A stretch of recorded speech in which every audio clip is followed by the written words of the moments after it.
With just a few swipes of this grinder, that sole of that foot becomes perfectly clean. And the problem? Well, it's pretty obvious. Now I know intuitively you would think you'd want a nice, clean environment to start the trimming process. But in reality, you could never really get this foot perfectly clean because the problem is actually hidden up underneath this little mark you see in the sole right here.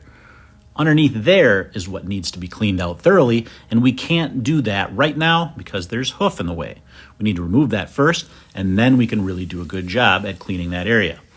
The analogy I like to use is if you had a pair of dirty gloves on, but you wanted to wash your hands, you would take those gloves off first and then wash your hands. Same situation here. We've got a layer of hoof over the problem. We need to take that away, and then we can thoroughly clean the issue that's underneath that. Now, another question I get is, of course, on this claw or this cow, we've got a problem on this claw. But what if there was problems on both claws? Now, for those of you that have watched this channel for a long time, you probably know what's going to happen coming up here. We're going to trim this area away, and then we're going to put a rubber block on that other claw to take the weight off of this one, right? But if there's problems on both claws, can you still do that? Now, you can. If you were to fashion a block in certain ways, you can do that. I do not choose to do that in most instances. And the reason is because blocks are used to isolate weight, to put weight in certain areas. And what I want to do, I don't want to isolate weight or put weight, a lot of weight in particular areas. What I want to do is distribute that weight evenly on a cow that's got problems on both claws, because I don't want too much weight on one particular claw. I want them to be able to heal. So my solution in those cases is no blocks. We're going to leave this cow be just as she normally would, and I'm going to move this cow, or have the farmer move this cow to a bedded pen with lots of soft bedding so that we're not putting any excess pressure on those particular areas. Now, of course, I'm going to wrap it up to try to keep those areas clean for a short period of time while that's happening, but I'm not going to use blocks to transfer weight and put it in different areas. I want that cow to be as comfortable and as stable on that foot as she can possibly be. You can see here, there's a small stone in here. That's another question we get a lot, or another misconception that we have, is that rocks cause a lot of problems in cows' feet. However, that's really not the case.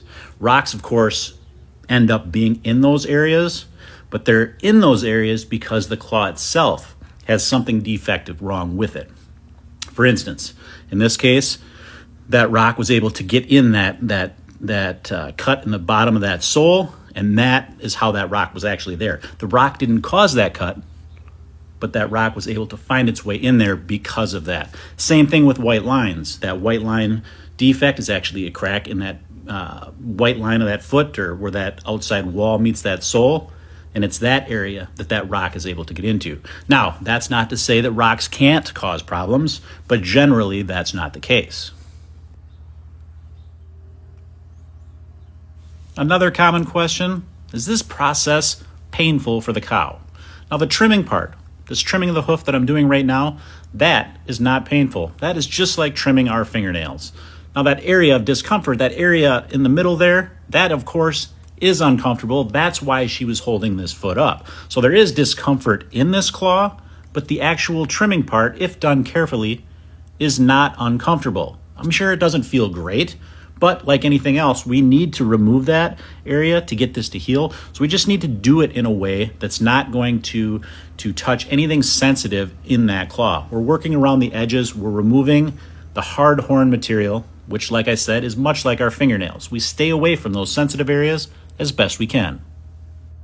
Now, when it comes to knowing how much of this to remove, we're removing the detached area from around the areas of corium disturbance. It's pretty obvious to see where that disturbance is on this particular claw. So what I'm doing is removing any of the loose horn from around that, just to keep that horn from abrading that particular area. Now, in nature, there would be no one to take this hoof away. So what is happening is that sole is lifting away naturally from that. That's how the cow would normally take care of this on her own. The sole that I'm removing now, over time, would fall away, and that would allow that problem to resolve and for a new sole to grow in its place. However, that takes much longer than we have or that we want to have this cow to deal with this. We want to take care of this as soon as possible for her benefit, and that's why we trim this. Within a month, this horn will all completely replace.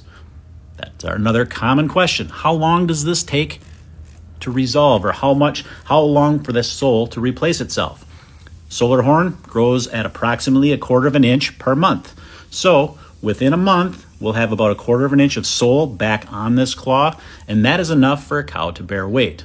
Of course, there's not enough there now, and that's why I'm going to put this rubber block on this other claw.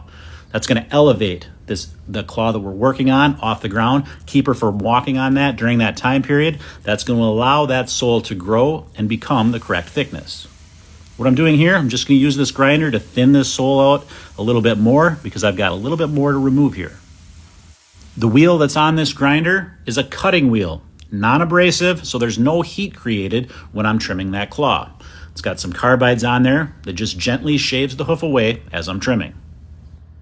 The knives that I'm using now, those are specifically designed hoof knives, and they've got a hook on the end of that. You can see I'm using right now. That hook is there to help lift that horn away as I cut. That allows me to make sure that I'm not cutting too deeply, and that helps me lift that horn away as I make that cut. That spray that you see me use, no, that is not Windex. Ha ha. That is chlorhexidine. Chlorhexidine is an antiseptic, and it's used to help clean these areas. I use it to irrigate the areas, as well as an antiseptic to kill any of the bacteria that might be on this particular area. Salicylic acid powder, that's what I'm adding now. That serves several functions. Not only is it going to help kill some bacteria and exfoliate any of that dead material from that area, but it's also going to provide a little bit of pain relief as well.